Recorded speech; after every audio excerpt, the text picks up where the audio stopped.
Welcome back to another powerful episode of the Service First podcast, where we explore the power of putting a commitment to others first in business and in life.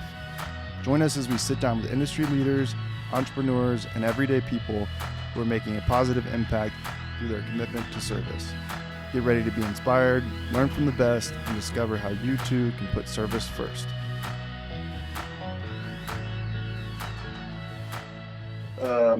We'll go ahead and get started. This is episode 2 of the Service First podcast, and it's a pleasure to have all 3 Rice girls here with me today. Got Nicole, Ellie, and Brooke, and we are recording in their family home in Jackson Hole, Wyoming. So thank you guys for doing this and being part of episode 2. Thanks for having us. Mm-hmm. So just kind of want to get started with some introductions, let people know who you are and why you're here. So, Brooke, being the youngest, why don't you get started? I'm Brooke. Like Blaine said, I am the youngest. Born in New Jersey originally, lived there for about a month, and then grew up here in Jackson, Wyoming. I played college soccer at University of Colorado in Boulder and lived in Denver for a year because thought I wanted to do the city life, and quickly came back to Jackson and jumped back into the restaurants with the family. And now I have a son that's 8 months old and a husband and a dog, and just living the dream, I like to say. How about your sisters? You want to give them a brief introduction? Yeah, so Ellie, the middle child, she also obviously grew up in Jackson. Played Division I soccer at Santa Clara University. Blaine is her high school sweetheart. They got married, and then they moved up to Bozeman to look over the restaurants up there, and now they have a 10-month-old son and a dog, Gigi, and they just built their first house. And Nicole played Division I soccer at University of Wyoming, met her husband there, and moved back to Jackson. She has 2 girls, Reagan and Harper. They're 3 and 5. And yeah. She was born in Hawaii. And actually lived there for like 10 months. 10 months instead of 1. Yeah. Well, cool. Well, yeah, we obviously have plenty of time we'll kind of reach back into the specifics of your guys' history and stuff, but just kind of wanted to give everybody a brief understanding of who you are and the family dynamic here. And really also kind of talk about the purpose of the podcast, purpose of having the 3 of you on the podcast. Obviously, it's just great to hear your stories and all of that, but I've left this kind of vague intentionally because I think it's helpful for you guys to come in without any preconceived notions of what to talk about or whatever. But really, I think one of the goals, hopefully the audience, it's a good content and people enjoy listening to the conversation, but also for your teams within Blue Collar that, as the company is scaled and, we don't spend a ton of time in Jackson, you guys don't spend a ton of time in Bozeman, that people kind of get to know who you are and learn your story, because it's tough to connect with everybody. That's kind of, one of the big goals of why we're here, and just kind of getting to know the 3 of you. So, Brooke, you mentioned that all 3 of you guys grew up here in Jackson. We'd love to kind of hear a little bit about that and, what your lives were like as kids growing up in Jackson Hole. It was a great place to grow up, and I can't imagine growing up anywhere else. Obviously, all 3 of us are super close. We were in multiple sports growing up, soccer, swimming, skiing, gymnastics, and we were also like a very big part of the restaurants growing up. Our parents would work in the restaurants, one of them over the other, probably almost 24/7. So we spent a lot of time in there as young kids, running around, helping or thinking we're helping where we can. But yeah, small town and really close knit community, and just being in the mountains and being able to get outside and whenever we want it and explore where we live I just think it's a really unique place because it's not somewhere a lot of people get to grow up. So when you think back about like being a kid in Jackson Hole, like living here, what stands out to you guys?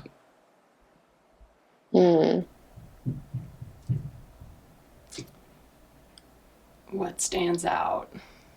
A lot of things. I mean, Kelly School, going to elementary school at Kelly stands out, where it was not our elementary school lives. I don't think were normal in the sense of most kids' lives. What is it about Kelly School that's not normal?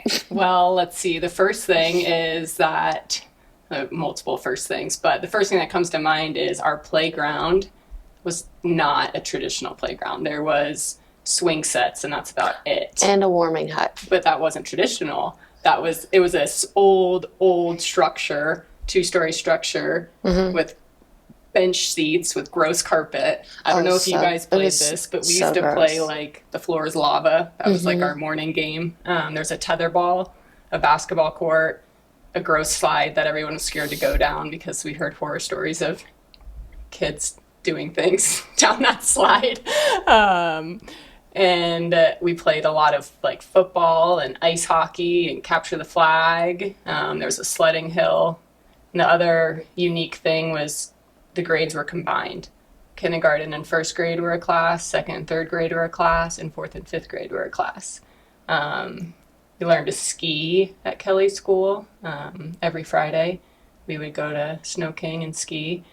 So as far as growing up here, that had a big unique impact on us. A lot of really different field trips that I don't think you would get to do other places. And then in the restaurants, waking up and going downstairs and helping my mom decan the tomatoes and all the big cans and deep hit avocados for guacamole. Because you guys lived above Mary Piglet's at the time. Yeah, but this time we lived above Mary Piglet's, so I was, I don't know, 3, 4, 5, probably closer to 5 at that time. She would have pancakes from the flat top ready for me in the morning and run down the stairs in the back door. I'm assuming Dad was with you guys upstairs. So your mom was cooking breakfast for you in the Mary Piglet's kitchen. Yes. It's like one of those, I guess, core memories you have. I don't have a ton of memories from those times, but I remember specifically seeing pancakes on the flat top and then her in the back with the big can opener and then scooping out the pits and the avocados. And I probably wasn't doing much, but I'd like to say I was helping. It's funny, your parents mentioned that too, like really? Having that memory of like specifically your mom like working the can opener. It's funny how that one was stand out. We still have them, you know. So, yeah, Kelly School, you guys touched on that a little bit, but so that's just kind of a more like super small town Wyoming upbringing, and then tell me what it was like living above the restaurant with your parents working there all the time and stuff. Do you guys remember much about that? I don't remember. I honestly, you guys probably don't remember. I don't remember it. I mean, you would probably be the only one. My memories are limited, but it was a 2-bedroom little apartment, or 3-bedroom, I guess. But we all shared a bedroom, the 3 of us. Bunk beds and Brooke's little twin bed. But a lot of what I remember is, it's all good memories, but it's like running downstairs to see my mom, her coming home, my dad going downstairs to close the restaurant out, my mom taking us in the stroller somewhere probably to let us lose some energy at the park, or I remember some babysitters, my grandmother coming out all the time and spending, long periods of time with us, probably to help my parents, because we weren't I think I was the only one that ended up going to a daycare center for a little bit of time, but for the most part, my parents just made it work because that's all they, could do at the time. And the age gap, so yeah, I guess walk us through that, because Nicole's the oldest, and then by the time that Ellie and Brooke were around and getting into kindergarten age, you guys moved out of that apartment above Mary Piglet's, and we moved north of town. I'm 3.5 years older than you, 4.5 years older than Brooke. We lived in a couple houses in town when we first moved to Jackson, and then once we moved out north of town, I did kindergarten and first grade in the town elementary school, so I didn't actually start in Kelly school until second grade. And then these two, you didn't know that? I think I forgot about that. I think I did. These guys went to Kelly from kindergarten through fifth, so I was second through fifth. So I got a little taste of real, whatever you want to call it, traditional school. And so by the time you guys were there at Kelly School, and you said you combined grades, and you're already only 14 months apart or something, right? So you guys were basically in the same might as well be twins. I think a lot of people thought we were twins at times. Yeah, we were always in the same classroom. Kindergarten first, yeah. How did that convey over to the other parts of childhood? Well, we were all three very close, but because Brooke and I were only 14 months apart, sometimes classrooms and everything. Yeah, sometimes Brooke and I probably would do more stuff together than Nicole. Not because I was always the third wheel. It's not because we didn't like her. We just She was just old. Third wheel life right here, all day, every day. She was older, and Brooke and I had the same friends. I wasn't cool to them. The same everything. We were on the same sports too, right? Yeah. So that was a big thing. We'd go to practice together. Yeah. Everything. And sports were a pretty important part of your life, I guess. Yeah. They Just were life. Right? Yeah. Life was sports. Why do you think that is? I mean, obviously your dad was an athlete and stuff, but why were all three of you ending up playing collegiate soccer? But being involved in lots of other sports when you were growing up, what was it about sports that you guys felt connected to? I loved the competition. I was that kid that looked forward to the mile test in PE because I wanted to win. Thinking back to that, I'm so weird, to be honest. We know. The audience doesn't. I think I just loved competition. I loved just whatever it was. Yeah, winning or just trying to do better than I did the last time. Be the best. And I don't know. It was thrilling to me. So I think that's cool because you don't. Most people don't probably pick that up about you. No. About no one thinks to themselves, Ellie's a really competitive person, Yeah. But you were in sports, and especially as a kid. Yeah, it was kind of what consumed my thoughts was sports. And maybe competing with your younger sister. Yeah, competing with Brooke or Nicole, but I just never got to play on her team. Yeah. It was also I'm sure in some ways my parents were get them in as many activities as we can because they're so busy in the restaurants, and obviously it's good for you to be active and be out there, create a lot of friendships that way, social life. But yeah, the competition definitely drives you. Do you think back on that and think you were really driven or guided by any individuals in particular? Obviously a lot of people say their parents and stuff, so I guess start there. What do you think back about the early life lessons picked up from each of your parents? I think the biggest thing is just like hard work, you know. That's like something that you control. And seeing my parents work so hard from a young age and then doing like the best that they could to raise 3 of us. Like I tell my mom now, I'm like, how the heck did you guys do what you did and have 3 of us? Like I have 2 young girls and I can't even imagine. And back then, I mean, they were trying to create a business. They were struggling financially, all those things. So, but seeing just how hard they worked day in and day out, and then like how present they were with us. One of my like first, I would say, competitive memories was we would always race my dad. Remember? Oh yeah, like that was everywhere so we'd fun. go, it was a race. So Always it's like a race. you know, and my dad would kick our butts forever. And I think finally, probably not that long ago, we finally beat him in a race. But, or like going, another one was my dad and I used to bike to the library, the public library, and we'd get books all the time. We were big readers, and we would bike race home, specifically remembering going up the back alley to Piglets. We'd stop at the bottom of that hill. And you'd be like, on your marks, get set, go. No handicap for Nicole, because I'm 6 or 7. It was like full on competition. But in a way, that was good. It's like you're, you know, you go against people that are bigger than you, older than you, and you're not always just going to get a head start because of that. So, Yeah, and I know, like, knowing your dad and hearing a lot of these stories over the years, like, he never treated you guys any different, you know, as girls growing up. Not that he was like trying to, you know, turn you into tomboys or anything, but he would just like treated you just like anybody else. yep. Girls are just as tough as boys. Tougher in our household. So how about mom?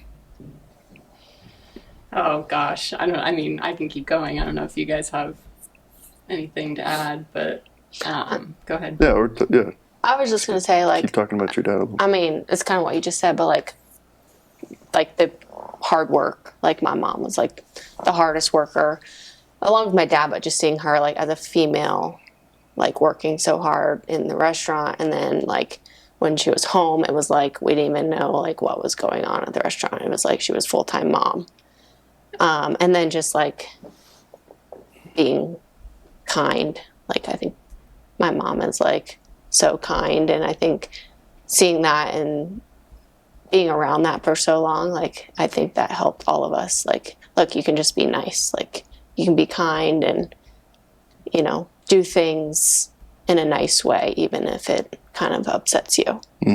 You can be competitive with each other and with everybody else, but at the end of the day, you still are like a good person. Yeah, and I think it was a good balance because my dad was definitely like a little more like competitive than he is more competitive than my mom, and so it was like a healthy balance of like, all right, like you can be super competitive, but then like let's bring you back down and like still, you know, enjoy She's life. also like very patient, and she juggles a lot of balls. Like she is the queen at juggling multiple different things, and you not even knowing it affects her.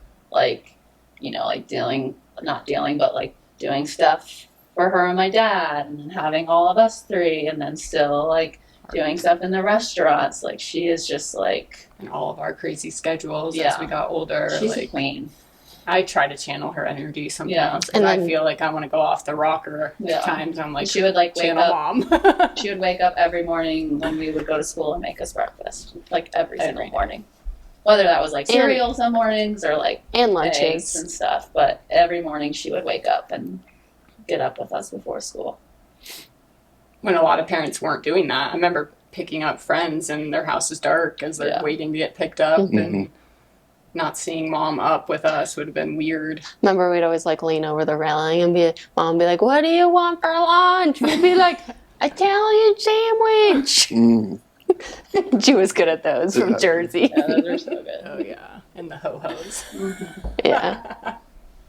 So like picking up from your parents, you talked about dad's competitiveness and drive and stuff, and then mom's patience, but it sounds like work ethic was a common theme between the 2 of them, just kind of maybe communicated in different ways.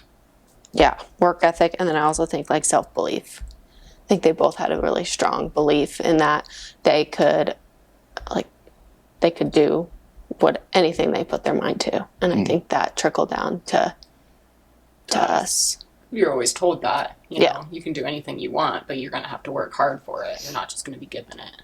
Mm-hmm.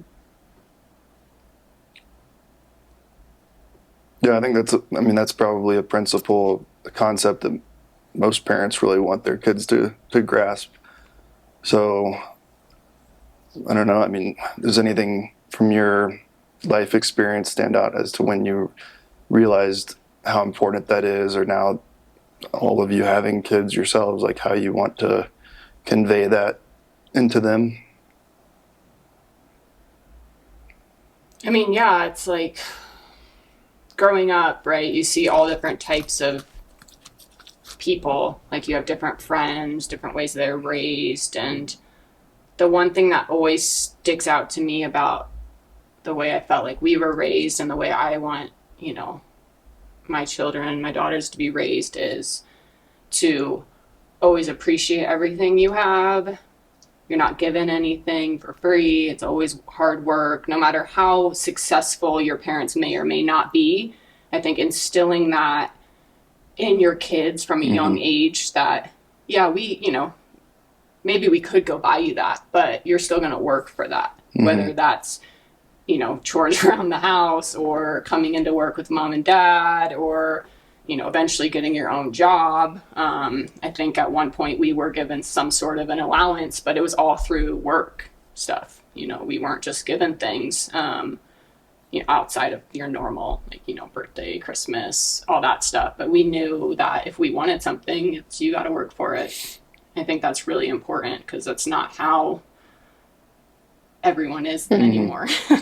Yeah, I mean, like even, you know, hearing your parents' stories, you know, from when they were kids, and your dad talking about, you know, from, I think he said in 5th grade he had a paper route, and mowing lawns and fixing people's bikes and stuff, and you know, and understandably so, and like everybody has their own story, but in his scenario it was like that really was the only option. I mean, his parents didn't have, or his mom, you know, didn't have the resources. Even if she wanted to give those things to her kids, it wasn't an option. And then, you know, and then as you guys were growing up, probably the same thing for a while, but your parents still maintained that priority of like, you know, even if we have the resources to want to provide for kids or give them those things, it's still important to maintain that discipline. And then, of course, in sports, I think that's something that parents don't have the ability to just hand over success in sports, right? You have to earn it. Everybody has to earn it, no matter how privileged you are. And you guys played a lot of sports.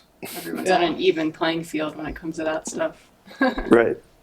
So, and then like, I mean, I think in terms of understanding and learning the importance of work ethic, the value of work ethic is like, it's really when you get to experience like the payoff from something, right? Like whether it's from your job and you get your paycheck, or in sports and you get to become more successful or better at whatever you're practicing after hours and hours and days and years of training for that sport.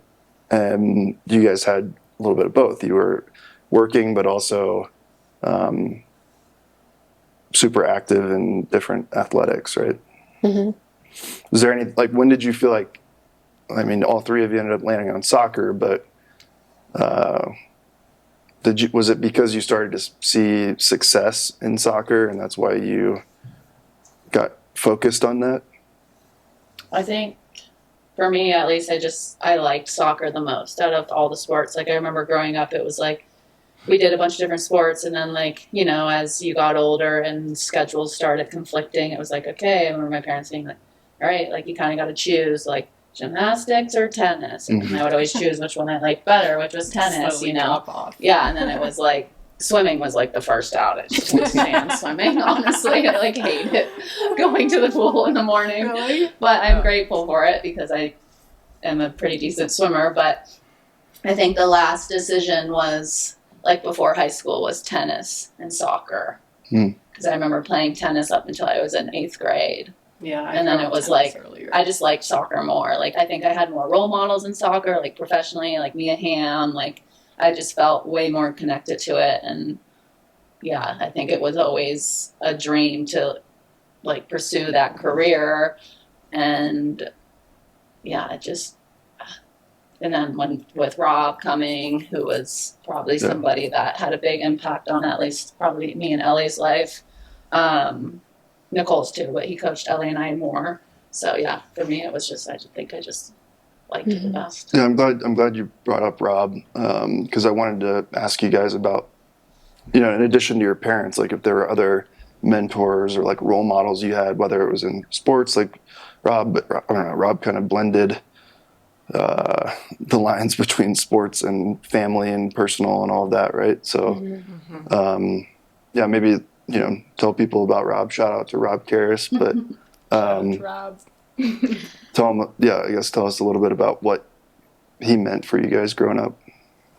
I mean, I remember we were looking for a director of coaching, and my dad was like interviewing people, and we had a few people come stay at the house, and they would do their clinic, and they weren't really sticking. And then Rob came, and he stayed with us, and he did a session at the rec center, and he was just so fun.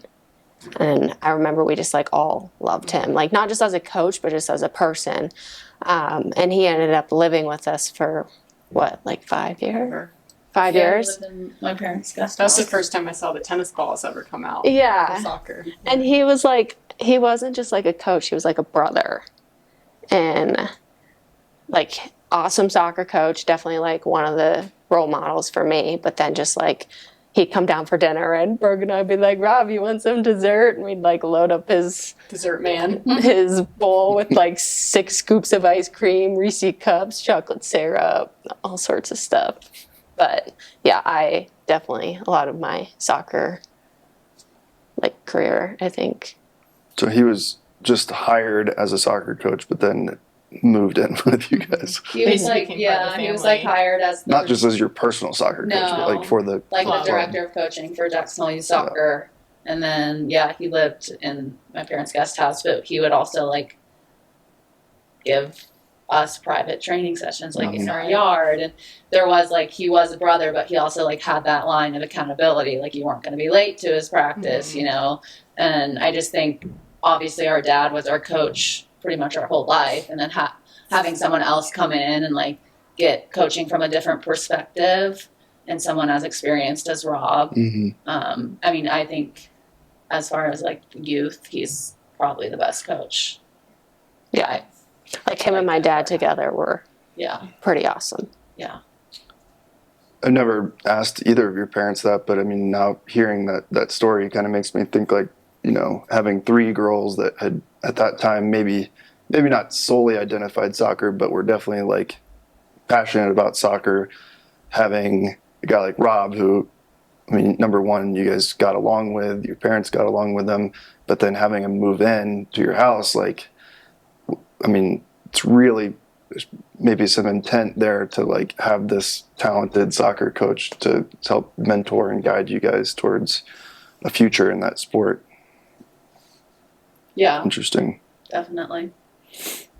Other than soccer, or maybe just other than athletics, did you guys have any other interests as, when growing up, high school, whatever?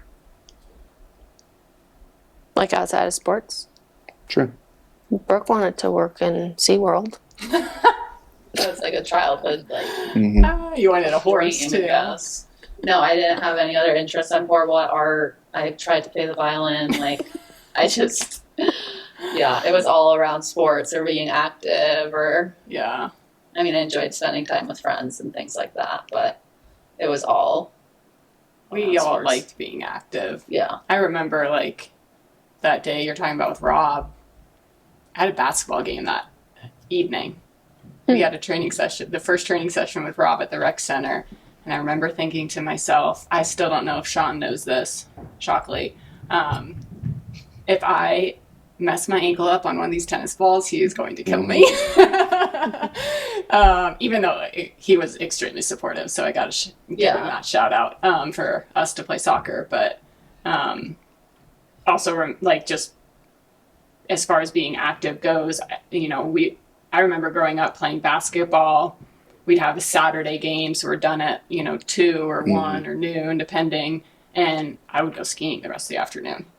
And then I'd want to ski on Sunday in the wintertime, or, obviously we're traveling for soccer a lot. I don't remember ever sitting home. Like, we spent time on the lake. We did a lot of camping in the summers, which were tons of great memories there. But we were always outside. We were always doing things.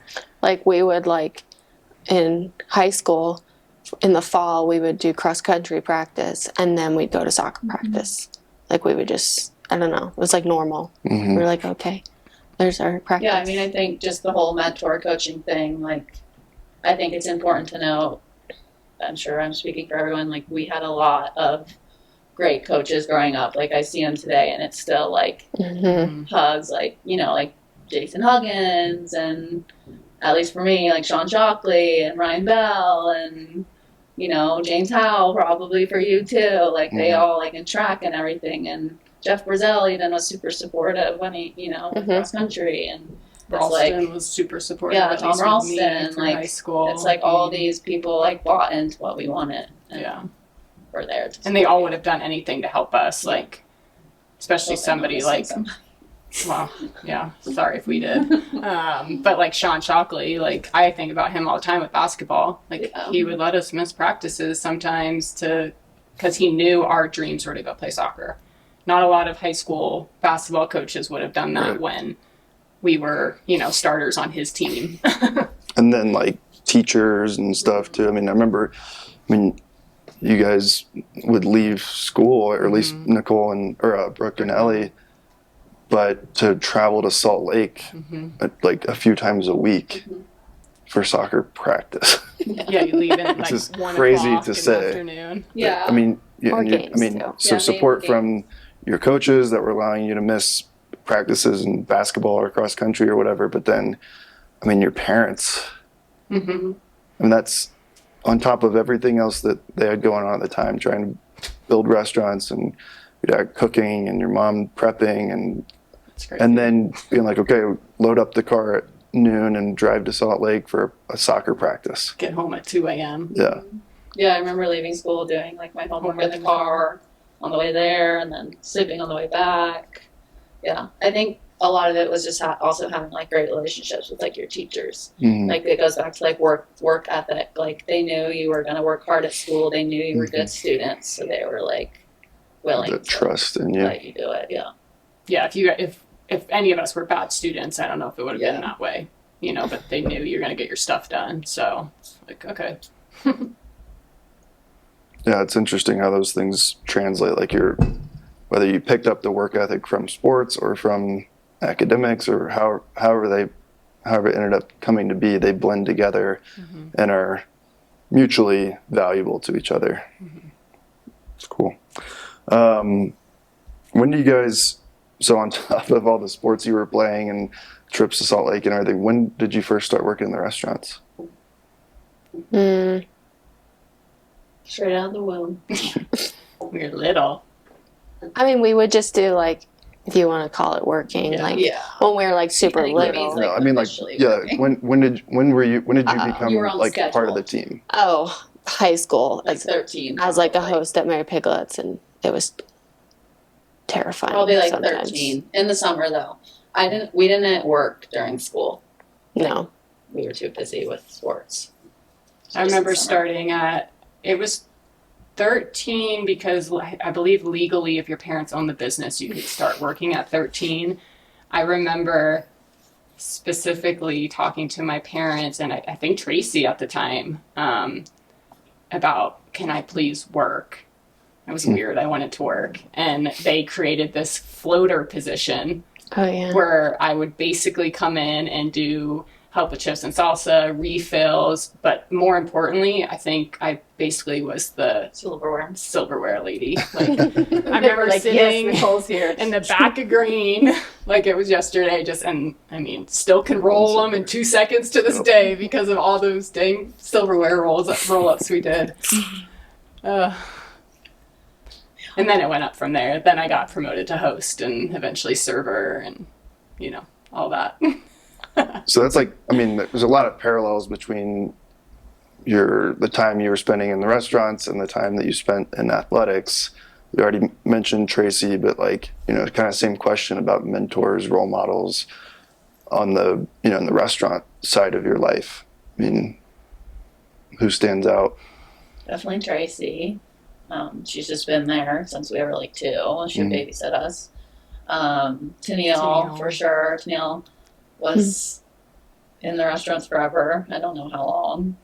As long as I can remember. Yeah. And probably for me, honestly, Krista Watson, now Stevens, because I just looked up to her so much as a young girl because everyone thought I was her younger sister. And I was just so honored because I just thought she was the prettiest server ever.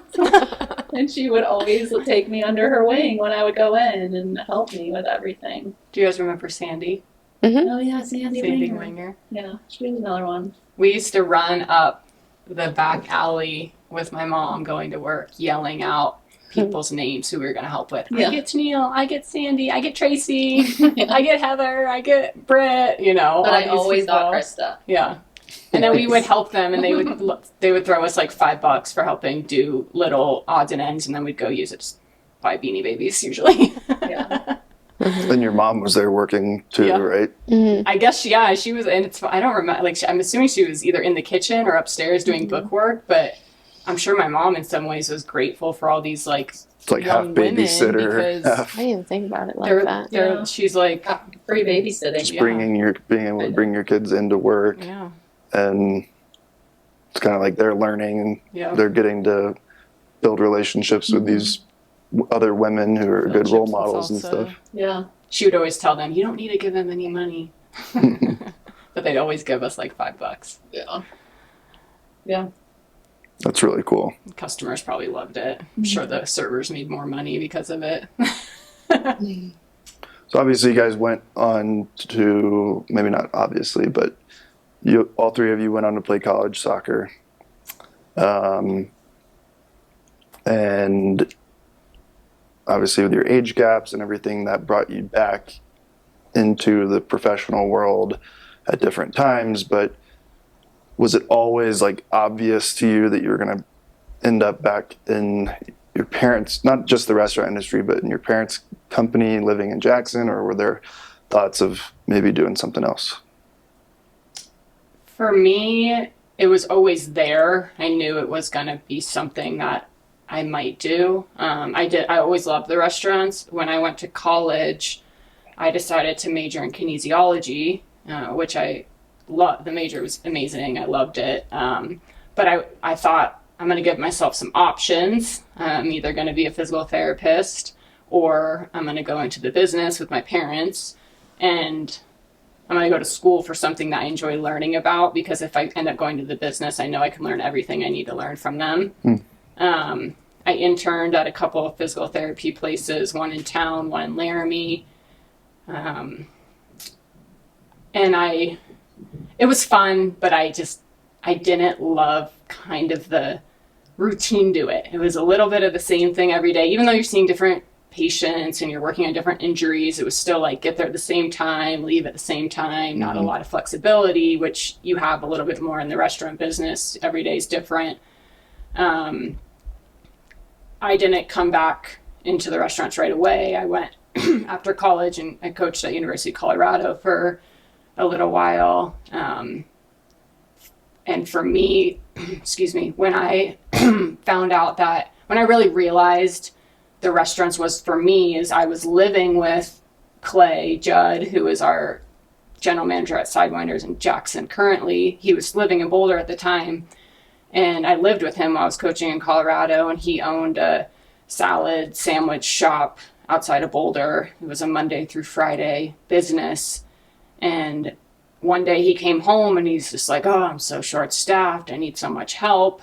And I was like, well, I can help you. I have some extra time around coaching at the University of Colorado. And so I went in and helped him for a little while in the afternoons, run the register, make salads for him.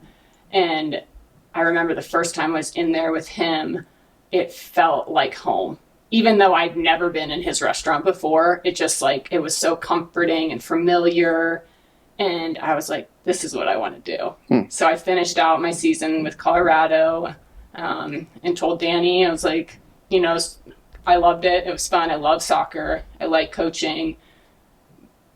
But I want to move back and work in the restaurants. So that's when I moved. It was like 2012, I think. So, yeah. And then dove right in. What about you guys? I know, Brooke, you mentioned earlier you lived in Denver, thought you wanted to live in Denver. But you were still working in a restaurant. Yeah. I can't remember when. I think it was back for summer in college. I didn't think I wanted to work in the restaurants, or I wanted to maybe see if I wanted to do other things. So I did an interior design internship. Oh, I forgot about that. I think I lasted like 3 days. And then I like wanted, you know, I didn't want to do it anymore. I didn't enjoy it. And I remember my dad being like, you need to go in there and tell her like why, and you know, you're done for the summer or whatever. I was like, can I just like call her? He's like, no, you need to like go in there like and tell her. So I did. And then after that, yeah, I like kind of knew I wanted to be in the restaurants. I moved to Denver. I worked in Snooze, which is like a big brunch place down there. And then I just ended up being over the city and kind of moved back to Jackson. So I think after that interior design internship, I think I was like kind of trying to like maybe convince myself I wanted to try to do something else and pave my own path at a younger age. But I think deep down I always knew I would be in the restaurant business. Well, and you went to Houston too before Yeah. for soccer. Yeah. Tested that a little bit. Mm-hmm. Didn't like it.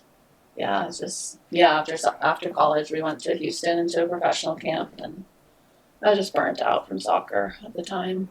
So Do you guys look back on that and wish that you had pursued that further? Like, I know you said you were burned out on soccer at the time, but yeah. Yeah, I do. I mean, I definitely think there's some regrets around pursuing professional soccer for me, at least. I don't think Houston was the best choice for me. Personally, Ellie went with me too. It wasn't the best experience when we were there, and I think it kind of just made everything, my burnout, feel worse. I was like, I knew I didn't want to do this. Like, I knew I didn't like it. Like, I don't like it here. Like, no one's nice. Like, the coach doesn't even care. Like, they're late to pick us up for practice. Like, so I think that, but yeah, I mean, I definitely, like, one of my best friends, Sophia Hurt, is playing on the national team, and I just like, I'm like, that is like so cool. And it was always like a dream. So yeah, there's like a part of me that wishes I would have tried, I guess, harder. But in the time, you know, I like had dealt with so many knee injuries, and my last taste of professional soccer was negative for me, and I was just not like hanging up the cleats. so now that you guys are, you know, you ended up all landing back in your family business. Do you look back on that, like whether it was your time at the restaurant in Denver or your time coaching or working in Clay's restaurant, like seeing any differences or like why you feel more at home doing what you're doing now?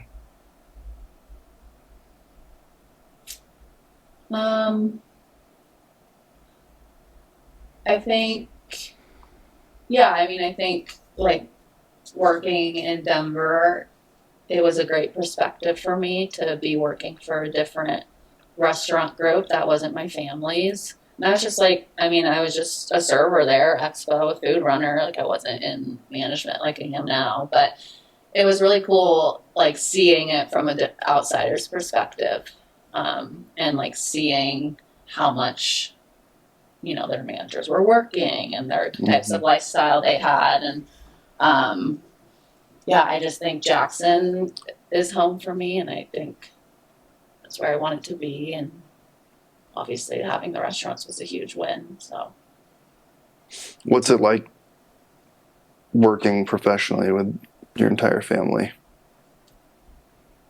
It's great. Yeah, it's awesome. I mean, like anything, there's always there's always some challenges because you're dealing with like your family, like your sister, but then also like you have to like take away like the emotion and be like, okay, they're doing this in a professional world, and same with our parents. So it's awesome. I want to change it for the world. And I think it's taught us a lot about like how to navigate like different situations and different personalities and how to handle certain situations. Is there ever been any like, talking about navigating different situations where people look at you like, well, you're the parent or the owner's kids or whatever, and how have you guys worked through that? I think at first it was definitely a challenge, at least for me, before I moved back to really start my career in restaurants. It was different because I was serving, bartending, doing everything that I had bosses, I had managers at the time. But when I moved back, I was still doing a lot of that, but I started working into management more. And it was challenging at first because going into a place like Sidewinders and picking up some managing shifts as I was learning, like Tennille was teaching me a lot of things. Those bartenders have been there forever, like Sam and Nick and Graham and Art at the time, and some of them are still working for us now. And I'm 21, 22, and I'm running the show that evening. That was a challenge just because I think it was a learning experience for all of us, like for me and for everybody else that I had really grown up around, because they're having to kind of trust me and give me that respect, but I also had to earn it. I remember, just thinking, okay, I've got to like work really hard. I've got to show them I know what I'm doing, but then also not being afraid to like ask them questions. Being like, hey, you guys have been here a lot longer. Like, I feel like I can cut the cigar bar server. Like, do you think that's good? And just kind of working through those things together.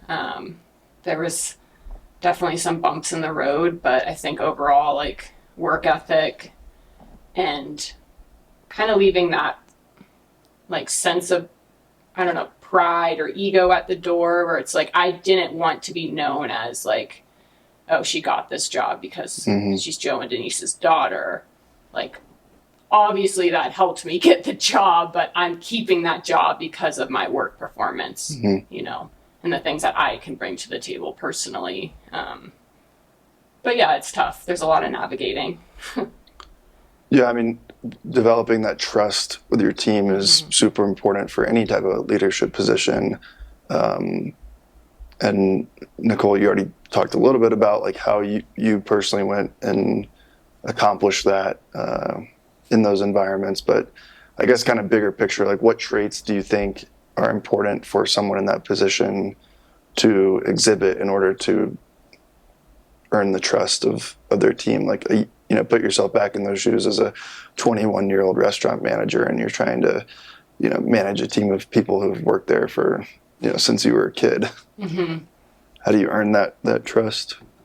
Well, I already touched on this, but working hard, asking questions, not acting like I'm Joe's daughter, do what I say type of thing, or Joe and Denise's daughter. The one thing I'll say that I learned, it was a little bit of a hard lesson, but at the time, looking back, I see it now, but at the time I was like, I don't get why everyone's so mad at me. Like, I'd be at the restaurants working, and then I'm going home to mom and dad. Like, at the time I had just moved back, so I was living in this house for a little while with my now husband, and we're eating dinner, and I'm just like talking about what was going on in the restaurants, and I ended up getting people in trouble sometimes because I would just openly say things where, and then I remember having some conversations with I don't know if they remember Tennille and Graham at the time and them kind of being like, hey, like, so these are some things, you know, and I, of course, was not happy about that. But now looking back, I'm like, okay, yeah, we've got to, being able to separate kind of church and state, you know, family and restaurant life, and know when is the time to kind of let the other managers and the team do their job, and when I do need to kind of step in and say things.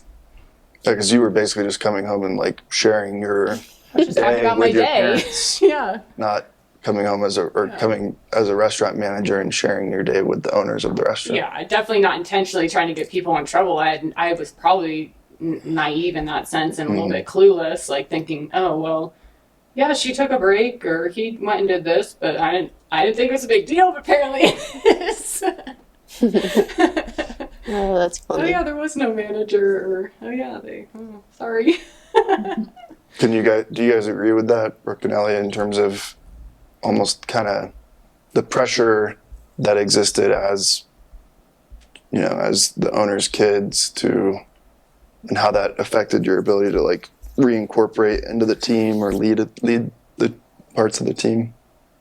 Yeah, I agree. I mean, I still think today it's like constantly like proving ourselves and almost doing more.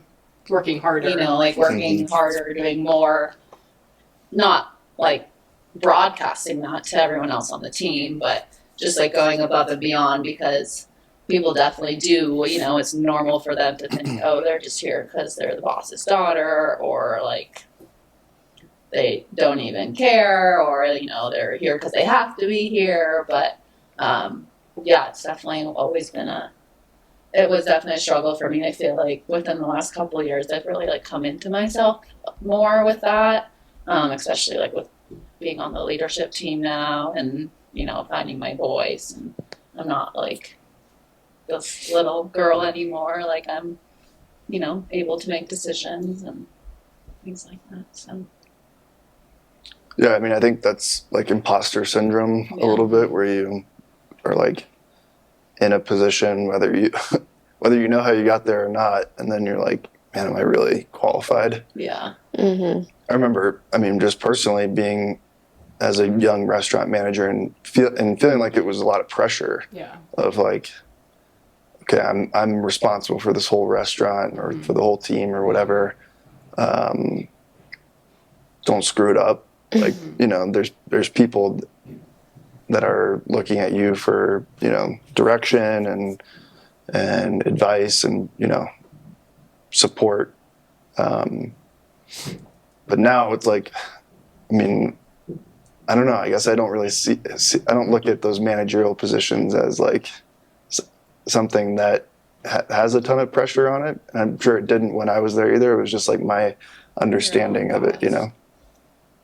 Well, I think too, like, all of our managers that have been around for a while know that all of us sitting here did all these things, but it's not like we just woke up one day and we're helping run the company. You know, we all, like my parents did a really good job at making sure we all went through the trenches and we did everything, you know, from hosting, busing, serving, bartending, cooking a little bit of grilled cheeses here and there, and then into management eventually. So yeah, when I interviewed your parents, they both mentioned like no special parking spaces, and that whole mentality obviously extended down to you guys as their kids.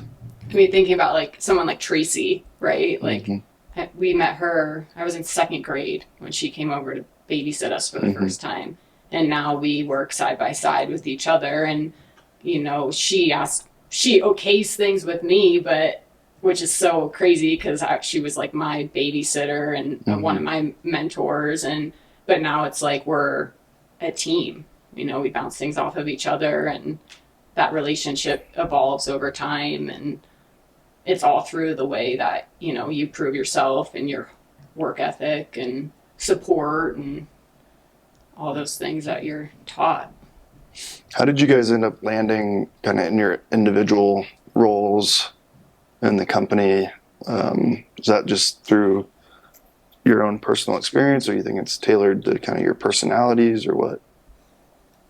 I think mine's definitely to my But it's also that you like to my personality. I mean, That's I definitely enjoy doing like a lot of the like bookwork stuff, but I'm definitely more like quiet, and I don't really love public speaking and just like making like decisions on the spot. Like I can do it, but it's just like not my favorite. I like to kind of like do my own thing, and I can do it really well. But yeah, I just think that tailors to my personality. I'm more quiet and like to be kind of by myself a little bit.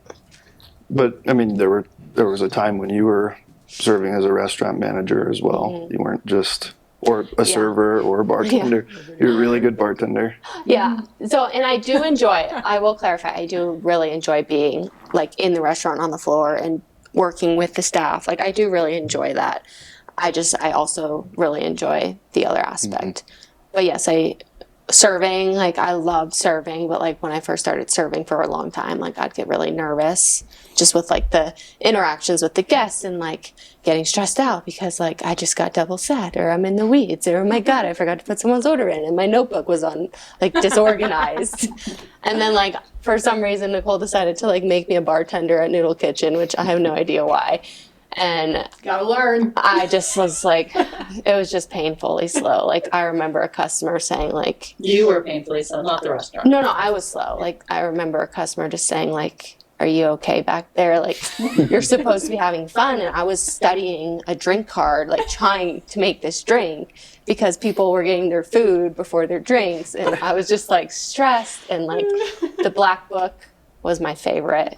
Like someone asked for a Greyhound. and I was like, you got it. And I like turn around to the black book and I'm like, and then I see Nicole or Blaine walk by. I'm like, what's a greyhound? It's like, it's a fancy word for black and gray. So I love it, but I definitely think I maybe enjoy the other aspect just a little more. Yeah, how was your like professional experience and just kind of your life in general for all three of you guys like changed from throughout that process from working as servers or bartenders or hosts to restaurant managers to what you're doing now?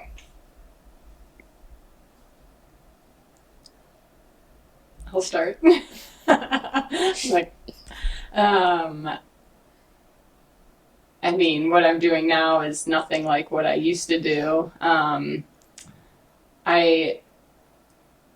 The one thing that kind of sticks out to me the most, I obviously went through all the positions. Like I said earlier, floater, hosting, bussing, waitressing.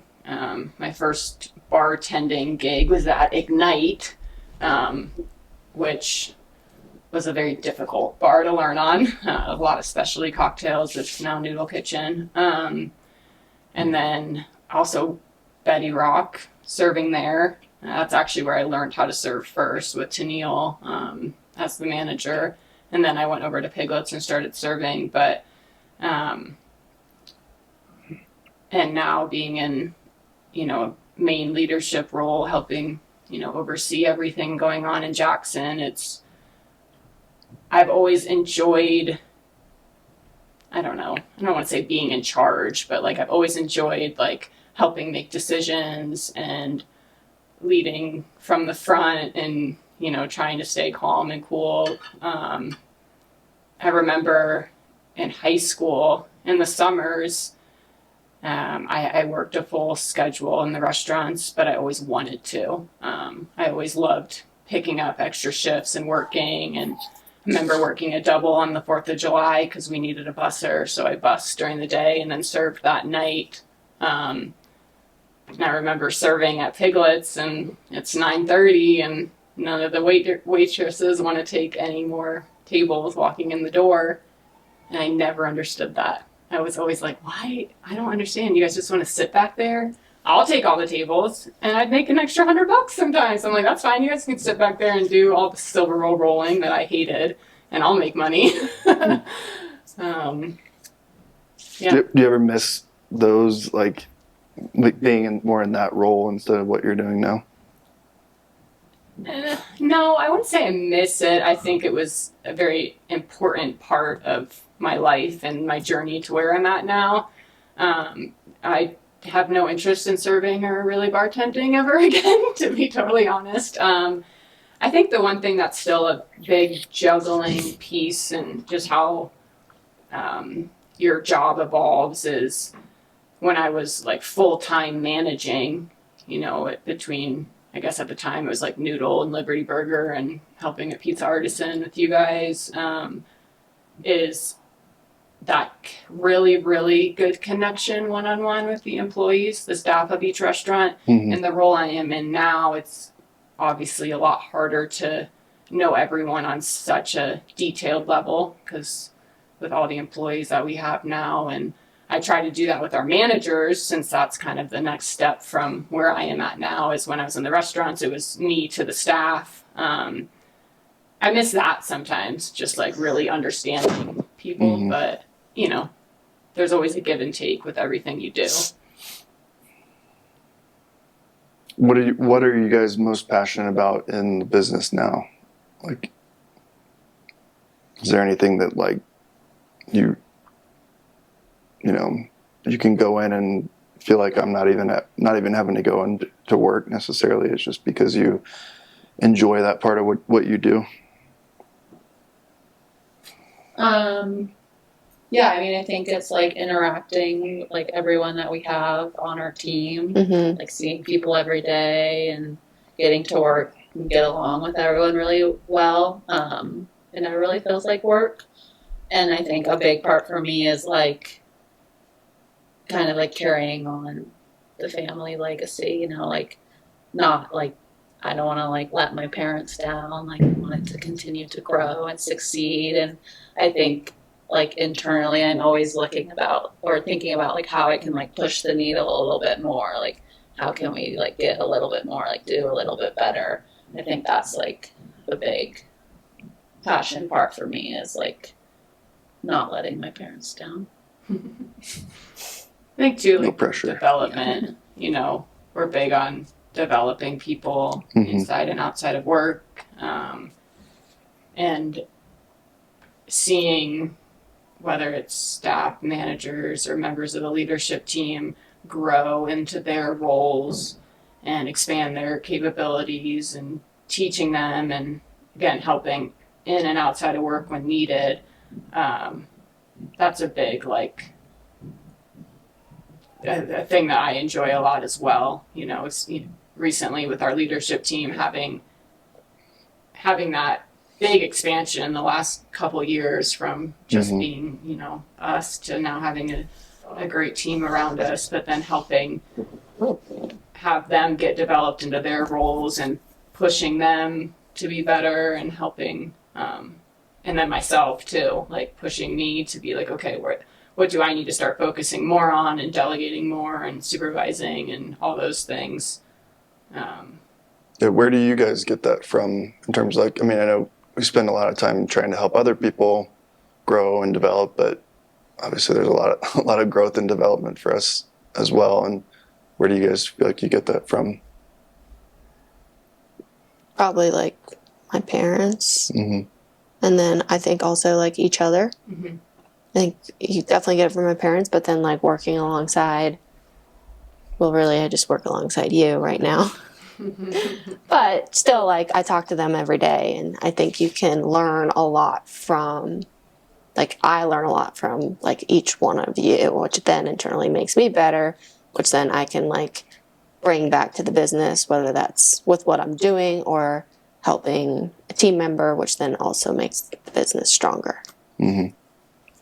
I think it's what's special about us as a family and us as a company is we all get along, of course, but we can push each other. I feel like I get, people pushing me, whether it's from my mom or dad. Like you and I have a lot of really good conversations that I feel like push me to be thinking differently and thinking better or thinking outside the box in a lot of ways. But then even from our like leadership team, like we talk about this all the time in our weekly meetings, like we all have very similar personalities. I think you do when you get to this level of leadership, but we can really we can kind of go at each other and push each other and disagree, but we all still get along very well. And we can have a lot of heated arguments or debates, and we come to a conclusion. I think all the people that are kind of not against you, but like questioning things, or should we do it this way instead, or, you know, that's how you grow. What about like any external sources, like outside of your family and the company? I mean, where do you get inspiration from as a leader, or, you know, in the business side of things, or just your personal life? Like podcast. Which podcast? I mean, like lately, I've been listening to like a lot of Nick Bear's podcast about like how he started BPN, and the new CEO that just took over, Kat, who's like, you know, like a female, and that's like kind of where I got that like pushing the needle thing, was from listening to something like that. It's just interesting to hear people's other perspective about like, you know, leading a company or coming into a company, or, you know, like they say, like the leader doesn't always have to be the MVP, you know, and that's probably like one of the main ones I've been listening to more so.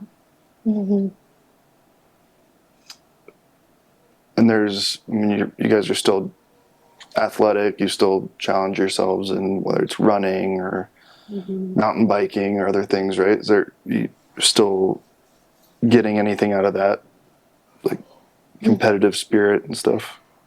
I think, yeah, I'd like to do a lot of trail running, and I think that kind of fills like the part of me that still likes to be competitive, and kind of like my mental side. Like, I think a lot of people think like, oh, like she's running because she, you know, it's physical, which it obviously is, but for me it's a lot of mental. And like when I push myself running, it also, when I'm doing that, helps me tap into like, okay, if I can push myself in this, like if something in the business is uncomfortable for me, which would be like sitting down and having to like fire someone, like that's like super uncomfortable for me. Like I get knots in my stomach, but being uncomfortable is how you get better. And so when I'm extra like running in a race and you tap into that, it helps me be like, okay, like you can also sit down and do something hard in the business. Pushing yourself outside of your comfort zone. Yes. So running for you mainly? Yeah, mainly running. I mean, I like to mountain bike, but I mean, uphill. I just like going uphill. I'd rather like someone else take my bike downhill, and I would just like to run. How do you push yourself out of your comfort zone? Definitely mountain biking. That was like something I found post soccer that I like really became passionate about, I guess. I've like, before I had Nash, I did like a summer of probably like 4 or 5 mountain bike cross country races, like 30 miles. And I think it was like the same thing, like just finishing that race and like, you know, like placing in like the top 10, like is just really cool. And then I think another thing, just sports in general, is like surfing. Like obviously we live in Wyoming, but surfing, when I met Nate, it's like the most challenging thing for me, but I'm like so addicted to it. Like, I just like go out and I just like want to do better. Like I just like the next time I go out, I just want to like catch more waves or whatever it is. So I think it's depending on like the season and where I am, it's always tied to like sports for me. Nicole, you've had severe knee or injuries and surgeries. How has that impacted your ability to like sort of have athletic endeavors that push you out of your comfort zone, and how have you like coped with that? I mean, it's made it challenging for sure. After college, I got really into CrossFit for a while, and I think that competition and competitiveness for CrossFit, and I loved that and I craved that. And then I had another knee surgery. I go to the gym still, you know, in the mornings, but that's something that I guess now having like 2 girls and I feel like besides, the gym, I go hiking. I obviously am outside a lot. I try to be active, but that's something that is a little bit lacking, like in my day to day, I guess. It's something that I feel like I haven't found that thing. I bike on I have a Peloton that I bike on. I like that because that's a little bit of competition because you can see the leaderboard and obviously you have your own personal PR goals. I would love to be able to go out and play soccer again, whether it's with coaching or playing. My knee's definitely very limiting to me in that. I don't ski much anymore. But that being said, I have my outlets. I have my girls that we do a lot of things now that they're getting older. Like Reagan's just started to get into soccer and gymnastics and skiing. So that's been very fun. And a little bit of that challenge, I can help teach her how to do things, and playing soccer with her is brings me a lot of joy. So Parenting in general just pushes you out of your comfort zone a little bit. It's a different chapter in my life, and I'm very content. I'm not unhappy by any means. I love my day to day.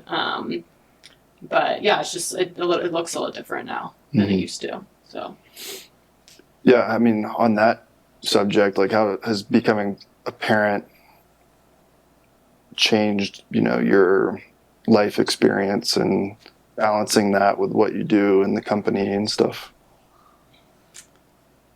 Nicole, you've got the most experience out of anybody at the table here. Yes, I do. It's changed everything, you guys know now, but you have a kid and your life totally changes. Obviously it's for all the good things, right? But yeah, balancing everything, and it's not easy at times, that's for sure. Balancing, full-time mom, dad duty or parent life, but then also helping run a company, those are challenges every day and how you balance those things. But I think for me, I came to a realization where I was okay, I had Reagan, and I had a hard time at first because I felt how am I going to be the mom that I want to be to her?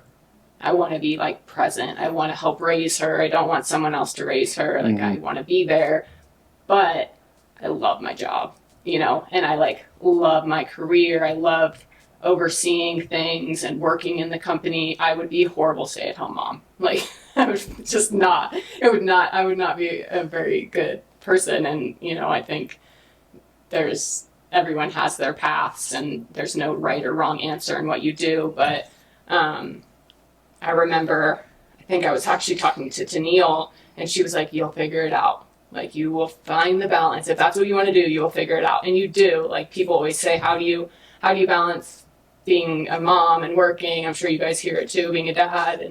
And you figure it out. You kind of prioritize what's important, what maybe things in the past that I was crazy about in some ways. I just used to go to the restaurants just to go to the restaurants because I was oh, I'm going to go work. And I would work when I maybe didn't need to. And now trusting the team when I want to be with my kids at soccer practice or be home with them at night if my husband's working. It's definitely a juggling act, but you start to prioritize what's important in life and business. Mm-hmm. Yeah, the family dynamic of, the restaurants being part of your family life since you were little kids has been such a huge component of your experience, and doesn't seem like that's going away anytime soon. How do you where do you see that going now that we've all got kids? And both for your roles and I guess the company in general, where do you see everything heading, and how is it connected to that family dynamic? Where do you see the company going? Is that what you're saying? Or and your personal roles and how it is impacting the family as a whole. I mean, for me, like, I will always want to work and be involved in the restaurants. I definitely, I like to also like be home with Tucker too. So I think like currently right now, like I'm not in the restaurants as much as I used to be.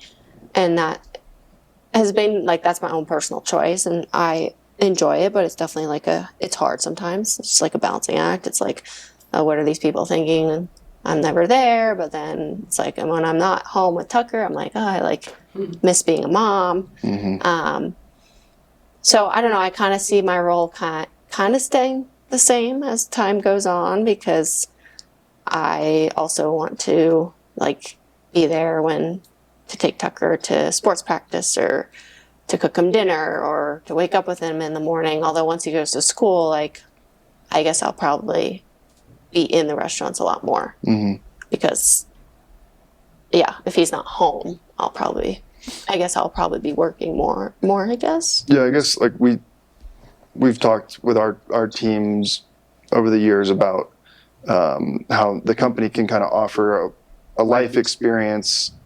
I hate to say offer a life experience, but is compatible with life experience that's either more, family and quality of life oriented, which is a priority to some people, and on the other end of the spectrum, more career oriented. And it's like neither of those are right or wrong. It just depends on, and I think that we've all been in different parts of that spectrum over the course of our careers. But like, yeah, I guess where do you feel drawn, or like, are you driven more by one end of that spectrum or the other? I feel like I'm maybe a little more drawn to the family. What was the other word you used? I don't know, like quality of life or something. Quality life with still work. Like work is still very important to me, but I think I'm a little more drawn to like, that family side, especially like with us working together. I think that provides like a different dynamic. So yeah, I guess I'd maybe fall a little bit on that side, if I had to be completely honest with myself.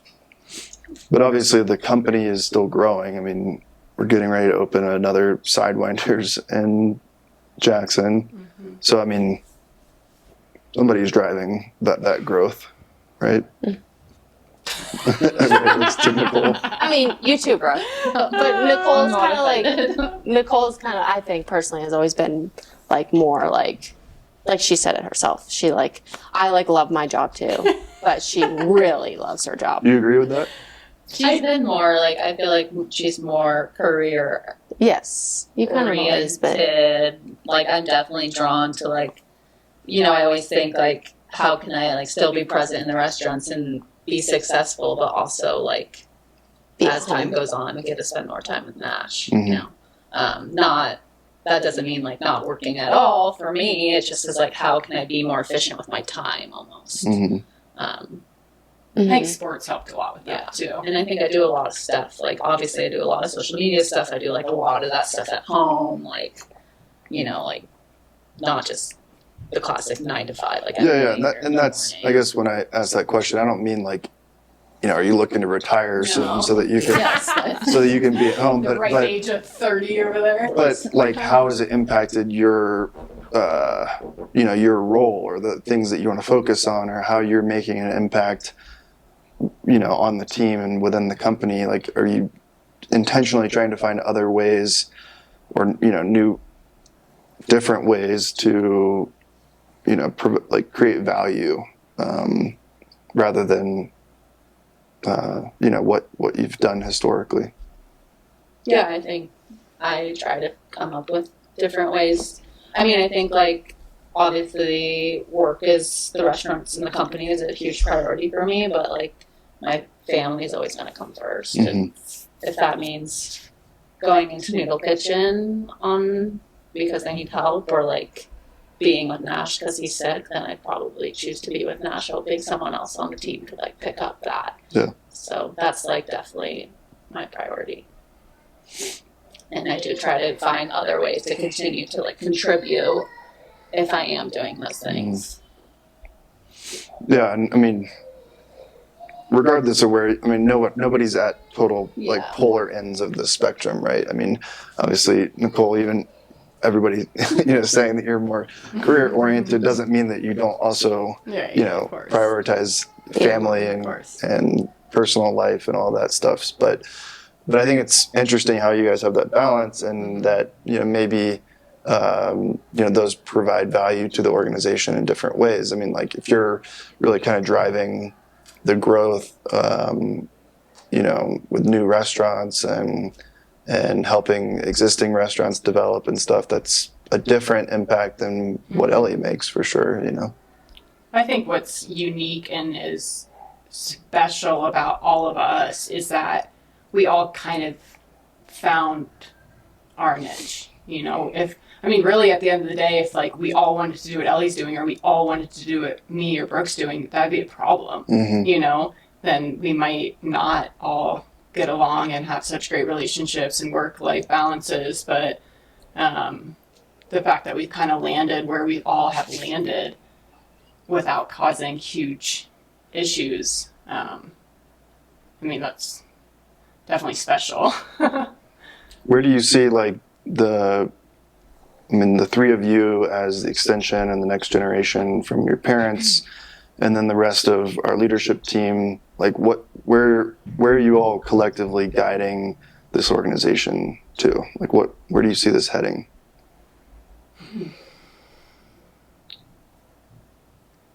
Well, we've had these talks, but whether it's in growth, as in more restaurants that we've talked about internally in Jackson area, Bozeman area, like my dad says, it's all up to us, even though we all know that he still enjoys that thrill of new concepts and opening new places. So really do I think we're going to continue to grow? Yes, because we've already had those conversations. I think that's exciting. I think we also all agree and are on the same page about like family work-life balances. I think we all want to be present with our families. None of us, I don't think, have any intention of wanting to open a Sidewinders in California or New York City. We want to have things that we can not have to, be that person getting on an airplane every month to go fly to check on locations. So I think for me, it's being, whether we have 4 more restaurants or no more restaurants, it's just being the best that we can be in our professions. And for me personally, still, being a good mom, a present mom, and taking my kids hopefully on weekends to soccer tournaments or basketball or whatever they decide to do. And I think about our childhood growing up. My husband and I talk about this a lot. It's like, our parents worked really hard growing up, and kind of feel like we're doing the same thing, but hopefully we can, enjoy spending time with our kids and, kind of doing what they're doing now. And not to take anything away from like what your parents were going through and their experience when you guys were kids, but the company is a lot different now than it was 20 years ago. And so scaling or continuing to grow, even if you just stay on the same trajectory, just the work experience, your professional experience, and balancing that with the personal life is inherently different today than it was even for us 10 years ago. Yeah. So I guess one of my final questions, is there anything that you really focus on or that you think is most impactful in accommodating that growth as leaders in the business and for you as parents and in your personal lives? I think it's just like building a great team around you, which I feel like we've done, and maybe there's other people that join that, but I think that's like the main thing for us to continue to grow and be able to have that work-life balance, is finding and people that want it continue to push it as much as you do, and people you can trust. And I mean, I remember before we had the leadership team, and it was like Nicole, me, and Tracy, and we were just like, you know, it was a lot harder in Jackson, but now we have Brian and Jeremy here. It's like just having that help and people that you can rely on is like definitely going to help the growth. I remember Dad saying that. I mean, and Mom too, probably is. They wouldn't have continued to do what they did if they didn't have good people, because you don't want to live in your job, you know, you want to work to live or whatever they say. And if you don't create and help build a good team around you, then that you will live in the restaurants. And your parents, I mean, obviously there's lots of other great team members that they had over the years, or still have, but they also had the three of you that came into the business as, you know, key players in building that team around them. What do you guys look for in who you surround yourselves with? Like hardworking, humble, kind, and trustworthy people. It's kind of like good person with like really good character, I think. Like matters a lot. It's better than bad character. Yeah.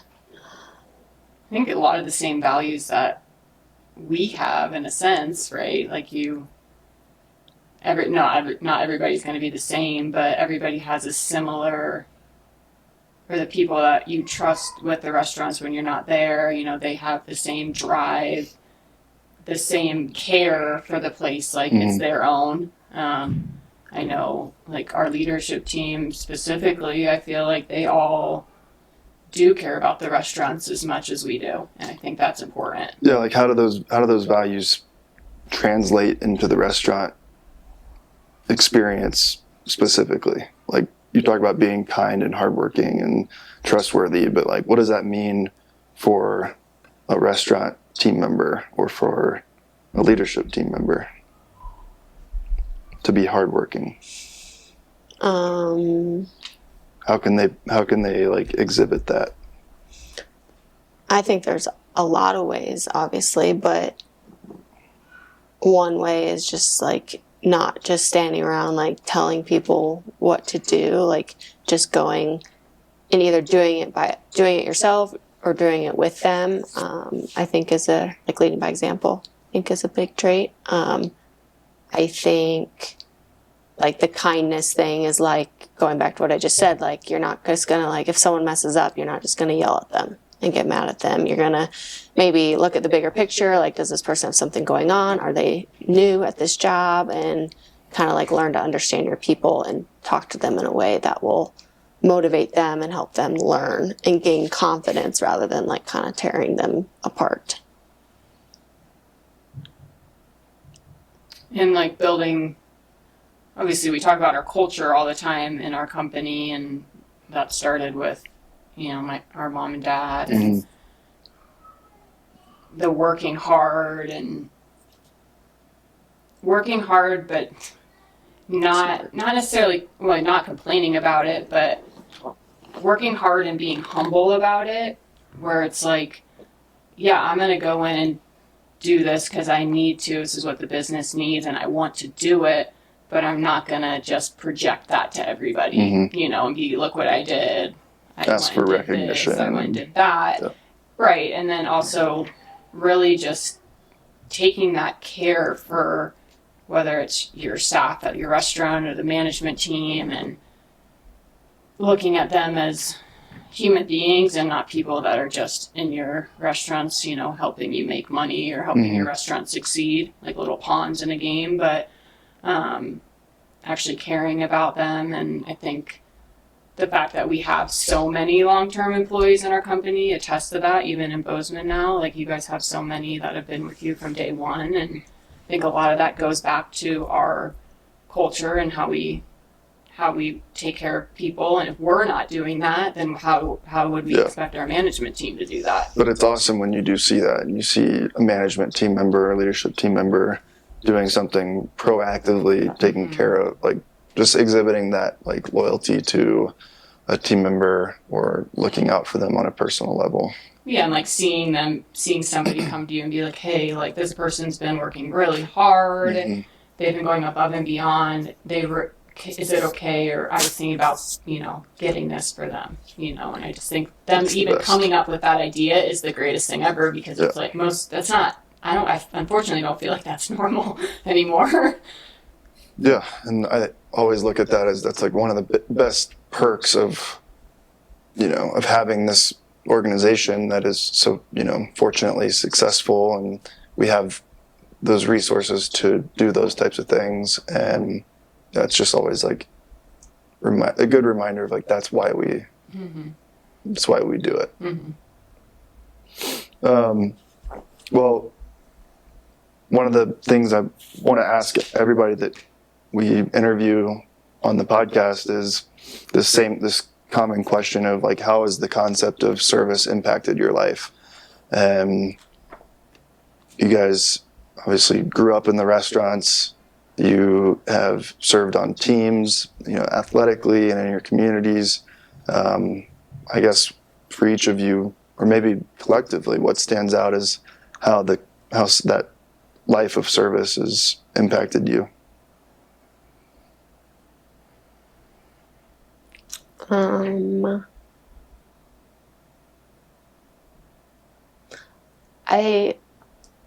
I think one way is like when you think of service, like whether it's being on a sports team or in the restaurant or in your family, it's doing whatever role you're in, doing the best possible job you can do. Because to me, that means you're helping serve the team around you or your family or the job.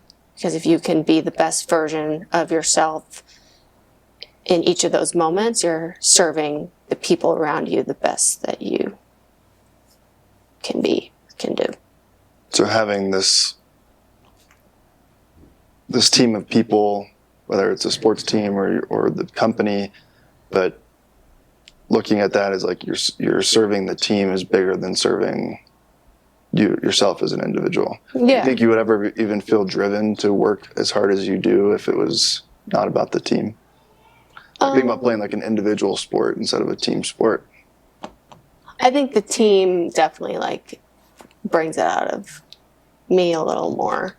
But it like goes back to even like being a mom, like, no matter how hard or your day was, like when you come home, like you are now going to be the best version of yourself for your son or your husband. Family is your or team. your family. Because it's not fair to your family if you come back in like a crappy mood. Like they just want you to like be their mom or be their wife. So yeah, that's how I think of it.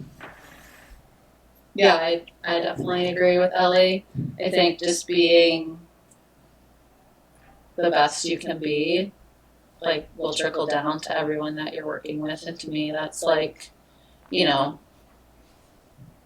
service. I mean, I think some people think of service as like the steps of service or whatever it is, or you do this, this, and this. But I just think it's, like putting everything into perspective. Like, something bad happens, like, is it really that bad? Like, that's like a big thing for me that I've been doing lately, is just like putting everything into perspective. And I feel like that helps me be like that best version of myself, which correlates to working with other people and helping them be the best versions of themselves. I mean, for me, it's all the things that you guys hit on, but we all, no matter what you're doing, everyone's doing some form of service, whether it's in a restaurant or to a family or to your country or in a job where you're only working for yourself. There's service everywhere, but like serving customers and like with employees, like all of that, I think is an important part of,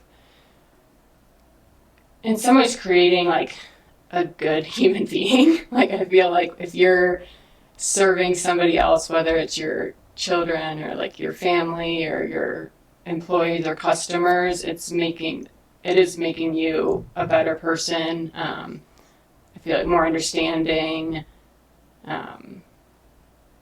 kinder, a better leader. Service is kind of what makes us who we are in a lot of ways. Serving on a soccer team in college, it's like there's all these different levels, where you're a teammate, which is serving your teammates and your coaches and all that, and then maybe you're a captain one day where you're leading your teammates, but you're also, it's still a form of service. I think people have a misconception there that when you work towards these leadership positions, whether it's in a company or being the captain of the team for and those people tend to get the recognition or whatever. They're at the forefront of the team or the organization. And yet really what that means is just coming along with more responsibility to serve your team, right? The captain of the team is there because they are responsible and looking out for the team as a whole and as all of your individual teammates and stuff. Same thing in a company. Yeah, as you grow in a company and in a role, there's more and more things and people you have to serve where it's like your immediate team, the managers, the customers, it widens the net of service. And it changes the way you do your service because your roles grow and evolve. So, it molds you to who you are, in your life and your business. I definitely feel that way. And I feel like even just having this conversation with the three of you and getting to, obviously I've known you for a long time, but I still learned a lot talking, about your histories and getting your perspective, more importantly on what service is and how it's impacted your lives. I feel like I learn a lot, from having those conversations with other people that have dedicated so much of their lives to that concept. So I appreciate it. Yeah, thanks, Lane. Thanks for having us. Do you guys want to just, let anybody know that cares to listen to this, where they could find you or where they, could continue this conversation with you? In the restaurants or in your community or what? Brooke on social media. I was just going to say Instagram. Tag your Instagram. Plug your Instagram. You could find me in all the restaurants in Jackson. All of our restaurants are probably on the mountain occasionally or the trails in the summer, but yeah. That's where we are. Thanks for tuning in to another episode of the Service First podcast. Join us on our mission to spread the word and inspire others to lead with a service first mindset by sharing this episode with your friends and colleagues. Don't forget to rate, review, and subscribe to the Service First podcast on your favorite platform. We can't wait to connect with you and continue this important conversation about service, community, and leadership.